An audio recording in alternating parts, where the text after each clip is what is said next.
Bonjour, aujourd'hui je vais vous parler de la clématite cirosa Christmas Surprise. C'est une clématite cirosa originaire des Baléares qui va fonctionner à l'inverse des autres clématites. Elle disparaît à l'été et revient en fleurs à Noël. La clématite cirosa est aussi appelée clématite de Noël. Sa floraison débute fin novembre jusqu'à février. Donc elle est vraiment à son apogée pendant la période des fêtes. La clématite cirosa pousse dans beaucoup de sols différents, mais préfère un sol bien drainé. La clématite cirosa s'adaptera à de nombreuses régions en France, mais on lui évitera les climats venteux ou montagnards, car sa résistance au froid est donnée à -12, mais on a déjà vu des clématites cirosa tenir jusqu'à -15, -18, mais dans des situations abritées. La clématite cirosa est une clématite qui est peu malade. On lui connaît peu de parasites.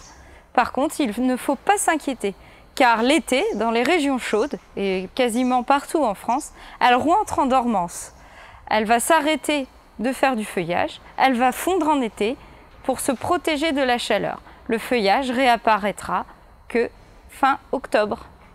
La clématite Christmas Surprise va devenir une clématite de moyenne taille, 3-4 mètres, mais l'espèce type peut atteindre 10 mètres. La clématite cirosa Christmas Surprise nécessite peu d'entretien. Bon, on verra bien l'arroser. Malgré le fait qu'elle sèche, elle tient quand même bien à la sécheresse.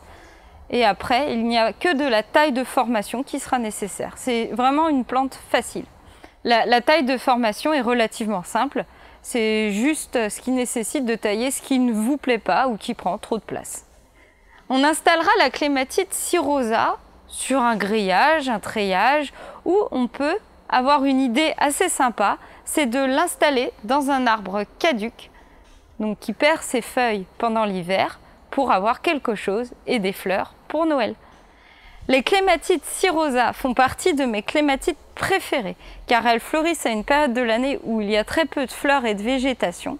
Elles sont un vrai enchantement à Noël. À bientôt sur aujardin.info.